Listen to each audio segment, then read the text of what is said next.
Hi guys! Today I'm going to recap a Korean movie called Forgotten.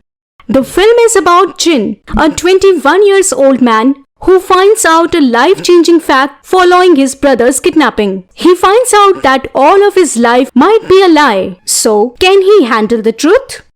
The story starts with Jin moving to his new house with his father, mother, and older brother. His older brother Yu is a dependable person that he always adores. Yu is bright and athletic, making him popular among his friends and loved by his family. Yu has a limp on his left leg after getting into a car accident a few years ago. But it doesn't prevent him from being active every day. They start moving the furniture inside their new house with the help of some movers. The year is 1997, a fresh new start in their new home. Jin finds out that he will be sharing the room with Yu for a while because the old owner still uses one of the rooms to store his stuff. As they tidy up their room, their mom calls Yu downstairs, leaving Jin with one of the movers. The mover asks Jin about his older brother's age. Jin laughs it out because people often think they don't have a similar face. After a few hours, they are done with moving the furniture in. On the rainy night, they have dinner together to celebrate their new home. Their father reminds them not to open the locked room as requested by the old owner. They will have to share the room until the old owner empties the locked room in about a month, which Jin happily does. As they enjoy the food, Jin hears a heavy loud sound from the locked room upstairs. But the others tell him it might be thunder. Before they finish the feast, the father reminds Jin to take his daily antidepressant medicine. It's their first night in the new house. Jin once again hears a loud sound coming from the room upstairs. This time he goes to investigate it. Just before he is about to open the door, Yu appears and takes him outside. Jin thanks Yu because he is always there for him. Yu picks up his flip phone to answer a call from their father, telling him to do something. So Yu heads back first, leaving Jin alone to enjoy the rain with his music player. After a while, he decides to head back too, but unexpectedly witnesses his older brother being kidnapped by a group of men who dump him into a van and left. He rushes back home to notify his parents and collapses afterward. While unconscious, he keeps getting dreams about something that feels real to him. After a couple of days, he finally regains consciousness. His parents are glad to see him okay, but Yu is still missing. They tell him that the detectives will soon come to ask him what happened that night. Jin retells exactly what happened to the detectives and gives them the license plate number of the black van that the kidnappers used. But the detectives insist that such a van doesn't exist. It makes Jin frustrated, so they end the interrogation. Now the waiting game starts. They wait for the kidnapper to contact them for ransom money. After 2 weeks have passed, nothing significant happens. Jin starts to have the same dream over and over again. A familiar scene that feels so real. On top of that, he also gets nightmares about the locked room. Suddenly, on the morning of the 19th day since the kidnapping, Yu suddenly returns by himself. However, he has no recollection of what happened. The doctor believes that the traumatic experience has repressed his memories of that day. Jin notices small changes in Yu's behavior. He often goes out at night and comes back by the morning, which at first Jin ignores. One day, Jin is about to take his daily antidepressant medicine, but it falls under the kitchen counter. When he tries to take it, Yu comes and invites him to eat together, making him skip his daily medicine that day. Jin asks where Yu goes at night, but he tells him that it might just be in his dream. After finishing his meal, Yu heads out to do his daily activities. As he walks to the door, Jin notices that Yu is limping on his right leg, which should be his left leg. Yu laughs it out and just walks away. At night, Jin heads back to his room to study for the entrance exam until he falls asleep on the desk. Yu suddenly gets up and plays the mechanical pen to Jin's face, then heads out. At first, Jin pretends to be asleep but then decides to follow Yu. As Yu entered a taxi, Jin quickly calls another taxi to follow him. They get off at the nearby market area. Jin sees Yu meet with two thugs that turn out to be the same persons as the detective that questioned him weeks ago. As Jin follows Yu further, he is stopped by those two thugs. They chase him around, making Jin has no option but to run. When Jin thinks he is out of danger, his brother appears out of nowhere and sedates him. The next day, Jin finds himself asleep at the desk where he was studying last night. Still in shock, he runs away from Yu and locks himself in the bathroom. Yu tries to convince Jin that it was not real as Jin skipped his medication yesterday. Yu tells him that the chase, the taxi and the thugs are only his hallucinations. Jin calms down a bit, then apologizes to Yu. When he goes back to study, he suddenly remembers that he didn't mention anything about the taxi to Yu. This makes him sure that the one who came back from the kidnapping is not his real brother. He tells this to his mom and plans to follow Yu together the next time he heads out. At night,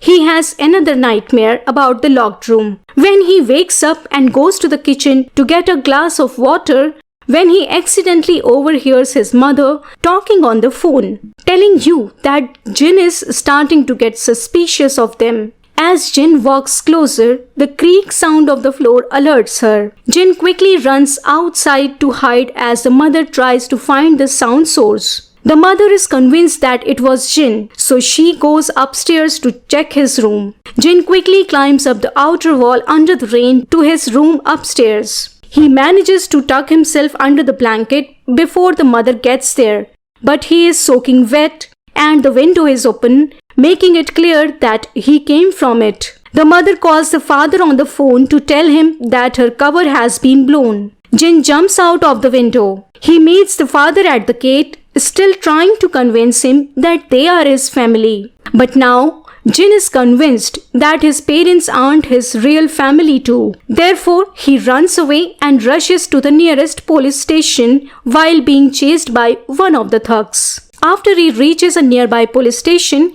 he proceeds to explain the situation to the police, but his explanation leaves the officers quite puzzled. When Jin says that he is 20 years old, the police become more confused and tell him to see himself in the mirror. Finally, he looks at the mirror and sees an older man. At this point, he realizes that he is not as young as he thought. The year is 2017, not 1997. Confused and angry, he goes back to the house and goes straight to the locked room. There he finds two mannequins lying down on the floor with fake blood. The family shows up and Jin demands an explanation. The young man who pretends to be his brother explains a murder at the house that happened 20 years ago on 20th December of 1997. A mother and her teenage daughter were killed. However, the police couldn't solve the case. Several years later, the victim's family hired him to find the killer.